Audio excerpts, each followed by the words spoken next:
নিজেকে এমন ভাবে তৈরি করে তুলবেন মেয়ের বাবারা যেন একটা সময় আপনাকে মেয়ে না দিলে আফসোস করতে বাধ্য হয় যে সোনার মানিক হারিয়ে ফেলে। পুরুষ কেমনে মেয়ের পিছনে ঘুরে, রাস্তায় কেমনে পুরুষ দাঁড়ায়, কলেজ ভার্সিটির সামনে কেন মেয়ের জন্য পুরুষ দাঁড়াবে।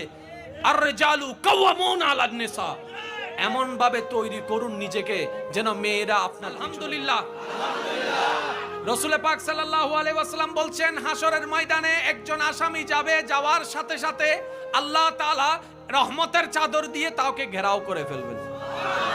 ওই রহমতের চাদরের ভিতরে তার আমলনামা বের করা হবে। আল্লাহ তাকে জিজ্ঞেস করবেন, অমুক দিন এতটা বাজে তুমি কি এই গুনাহ করেছো?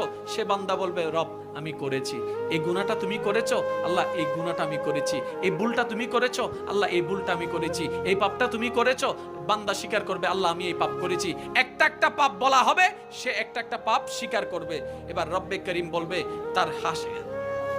তার আমলনামার হিসাবে সে চলে যাবে জাহান্নামে। রব্বে করিম বলবে, হে আমার ফেরেশতারা, এই আমলনামার হিসাবগুলোকে আমি মাফ করে দিয়েছি, তাকে জান্নাতি করে দাও। এবার সে বান্দা বলবে, মওলা আমি জানি আমল দিয়ে কখনো জান্নাত পাওয়া যায় না, তোমার রহমত তোমার দয়া দিয়ে জান্নাত পাওয়া যায়। সুবহানাল্লাহ। কিন্তু মওলা রে, মনে বড় প্রশ্ন, সবার বিচার করার সময় তুমি ওপেনলি করেছো, আমারটা কেন তুমি চাদরের ভিতর করেছো? রব্বে করিম বলবেন সেদিন, তুমি দুনিয়াতে আমার অনেক বান্দার গোপন খবর জানতা, কিন্তু প্রকাশ করো নাই, সে বেইজ্জত হবে বলে। তাকে গোপন খবর প্রকাশ করে তুমি লাঞ্ছিত করো নাই, সুতরাং তুমি আমার বান্দার ইজ্জত রক্ষা করেছো দুনিয়ায়। হাসরে আমি রব, সে বান্দার রব, তোমার ইজ্জতকে রক্ষা করে দিয়েছে। মওলা এত গুনার পরও মাফ করে দিলা কেন? বলে যে তুমি শক্তি থাকার পরও অনেককে মাফ করে দিয়েছো আমার দিকে তাকিয়ে, আমি রব আজকে তোমাকে মাফ করে দিয়েছি। তাহলে মাফ পাওয়ার জন্য বান্দার উপর দয়া করার দরকার। জোরে বলেন না, আছে না নাই? যেমন রাসূল পাক সাল্লাল্লাহু আলাইহি ওয়াসাল্লাম কি বলেছেন, যে বড়দেরকে সম্মান করে না, ছোটদেরকে দয়া দেখায় না, তার প্রতি কখনো আল্লাহ দয়া করে। সেজন্য যে কোনো মানুষকে আজকে থেকে আপনার রবের বান্দা হিসেবে চিন্তা করবেন। পারবেন ইনশাআল্লাহ। আপনার ভাইটা আপনার রবের, জোরে বলেন। আপনার চাচতো ভাইটা আপনার রবের, আপনার জ্যাঠতো ভাইটা আপনার রবের, আপনার চাচা বাবা আপনার রবের, আপনার স্ত্রী আপনার রবের। সুতরাং আজকে থেকে আর মারা বকা, যৌতুকের নামে গায়ে হাত তোলা, আর একটু জোরে তোর বাড়ি তো নিয়ে ন দেখা, এটা আর বলা যাবে। সম্মান দিলে সম্মান পাবে। বলেন না জোরে। আর আমাকে কে কে ভালোবাসেন একটু হাত তুলেন। মাশাআল্লাহ মাশাআল্লাহ মাশাআল্লাহ মাশাআল্লাহ। আল্লাহ সবার এই হাতকে কবুল করুক। এবার হাত নামান। যারা বিয়ে করছেন হাত তুলেন। বিয়ে করছেন যারা,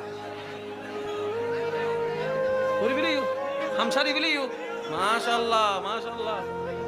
ওই এবার হাত নামো। যারা বিয়ে না করে হাত তোলো। ও আল্লাহ রে হুতুম।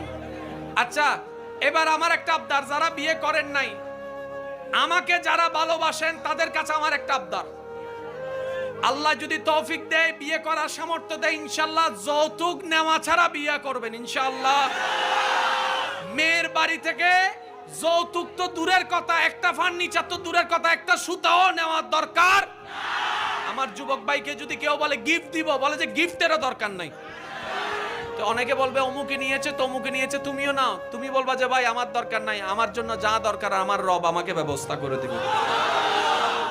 যুবক ভাইরা পারবেন তো ইনশাআল্লাহ? একটু কঠিন হবে। অনেকে আপনাদের এই ওয়াদা শুনে বলবে, ও এখন হদ দে এতে মনে থাকতো না। আমি তাদের উদ্দেশ্য বলি, আরে তারা তো বলে দেখিয়েছে। রব যদি কবুল করে ইনশাআল্লাহ এই যুবকরা এই বাংলার ইতিহাস, চট্টগ্রামের ইতিহাস একদিন পাল্টাই দিবে। একদিন সময় আসবে চট্টগ্রামের কোন মেয়ের বাবা আর বাবা হওয়ার কারণে নিজেকে অন্যায় অপরাধে ভুগবে না। এটা বলবে না মেয়ের বাবা হয়ে অপরাধ করেছি, তারা বলবে মেয়ের বাবা হয়ে আমার নিয়ামত হয়েছে ইনশাআল্লাহ। আল্লাহু আকবার।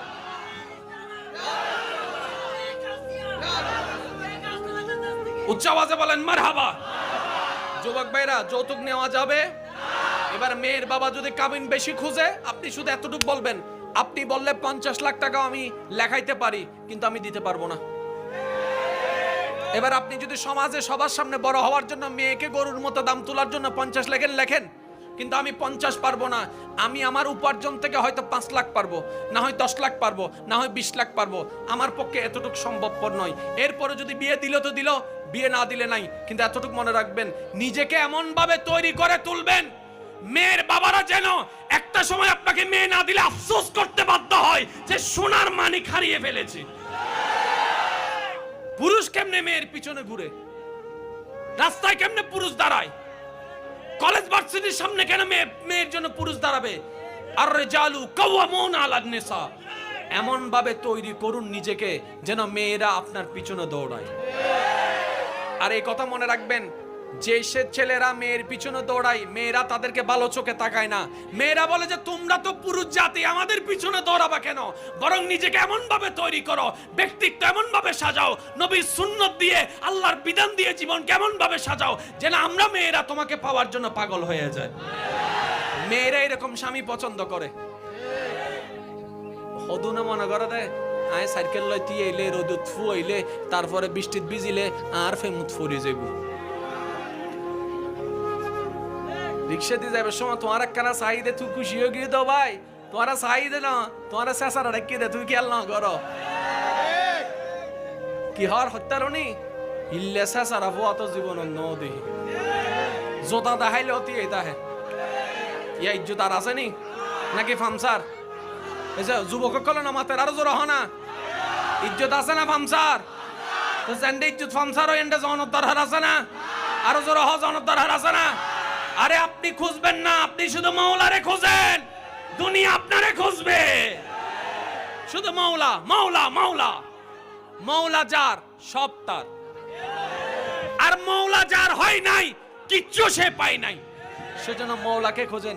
আর সেই মাওলাকে রবকে রহমানকে পাওয়ার দেওয়ার জন্যই যিনি 12 রবিউল আউয়াল তাশরীফ এনেছেন তিনি হচ্ছেন নবী রাহমাতুল লিল আলামিন।